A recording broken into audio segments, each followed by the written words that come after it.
किसी ने बड़े कमाल की बात कही है कि दुनिया में दो व्यक्ति श्रेष्ठ होते हैं। पहले वह जो शक्तिशाली होकर भी माफ़ कर दे और दूसरा वह जो दरिद्र होकर भी दान कर दे। नमस्कार दोस्तों, मेरा नाम है शंकर और आपका हमारे चैनल एस मोटिवेशनल पर बहुत बहुत स्वागत है। आज आपको हम एक ऐसे गुरु और शिष्य की कहानी सुनाएंगे जिसको सुनकर आपके मन काफ़ी प्रफुल्लित हो उठेगा। एक बड़ी छोटी सी कहानी है। एक गुरुकुल में 30 शिष्य पढ़ते थे। उनमें से एक शिष्य की बहन की शादी होने जा रही थी। उसे छुट्टी चाहिए थी। वह अपने गुरुजी के पास गया और कहने लगा, गुरुजी 3 महीने बाद मेरी बहन का विवाह है, मुझे छुट्टी चाहिए। साथ ही उसने बात में मदद की इच्छा भी। गुरुजी ने उस बात को आय करके टाल दिया।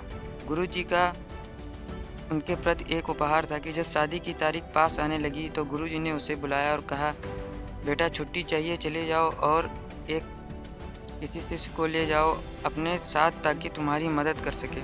शिष्य ने फिर से कहा कि गुरुजी कुछ मदद हो जाती तो अच्छा होता। गुरुजी ने बात को आय करके हटा। जब दोनों शिष्य निकलने लगे तो गुरुजी ने उन्हें बुलाकर कहा, ये 5 अनार ले जाओ, यात्रा में काम आ जाएंगे।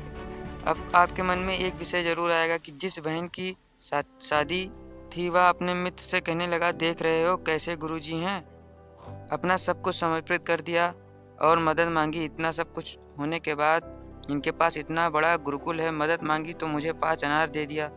बताओ इन 5 अनार से क्या होगा। फिर क्या था। दूसरे वाले मित्र ने कहा कि भाई गुरुजी ने जो दिया है कुछ सोच समझ कर ही दिए होंगे, सब अच्छा होगा। यात्रा चलती रही। आधा सफर कट चुका था। वे रेतीले इलाके से गुजर रहे थे।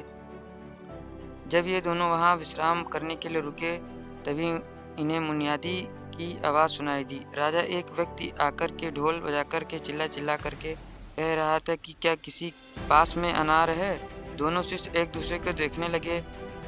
अनार तो थे। उन्होंने उस व्यक्ति से मिलकर पूछा, हाँ भाई अनार तो है हमारे पास, चाहिए क्यों आखिर में तुम्हें। व्यक्ति ने बताया कि राजा की बेटी बड़े दिनों से बीमार है और वैद्य जी ने दवाई दी है जिसे अनार के जूस के साथ दी जाती है। अब अनार कहाँ से लाएं, या तो रेतीला इलाका, यहाँ पर तो कुछ नहीं मिलेगा। दोनों शिष्यों ने कहा कि अरे पास में 5 अनार है मेरे पास, अगर आपको उसमें से कुछ दे दिए जाए तो क्या होगा। व्यक्ति उन्हें राजमहल में ले गया। राजा बड़ा प्रसन्न हुआ। राजा ने कहा, वाह कमाल हो गया, मैं तो सोच रहा था कि मेरी बेटी अब बचेगी नहीं, लेकिन यह अनार पता नहीं कहाँ से प्रभु की कृपा से हमारे यहाँ पहुँच चुका। बताएं मैं कैसी सेवा करूँ आपकी। दोनों शिष्य का मन प्रफुल्लित उठा। जिस शिष्य की बहन का विवाह था उसने कहा, बस हमें जाने की आज्ञा दीजिए, मेरी बहन का विवाह है, मुझे वहां पहुंचना है। राजा ने कहा, अरे क्या बात है, आपकी बहन का विवाह यानी मेरी बहन का विवाह है। आपने मेरी बेटी का जीवन बचाया, मैं आपकी बहन का विवाह धूमधाम से कराऊंगा। राशि तरीके से, राशि ठाट बाट से। विवाह धूमधाम से संपन्न हुआ। लोग देखते रह गए कि आखिरकार इस गरीब व्यक्ति के पास इतना धन दौलत आया तो आया कहाँ से।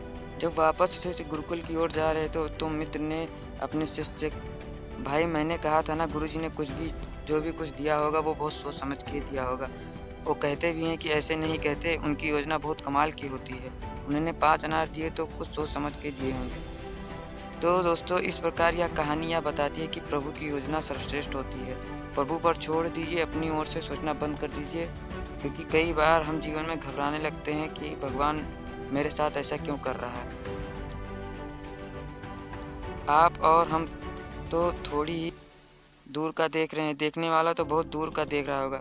हमारे लिए सब कुछ पहले से तय है, इसलिए आप कभी भर निराश ना हों और हमेशा सकारात्मक सोच ही रखें, क्योंकि ऊपर वाला हमेशा आपको कुछ ना कुछ अच्छा ही करके देगा।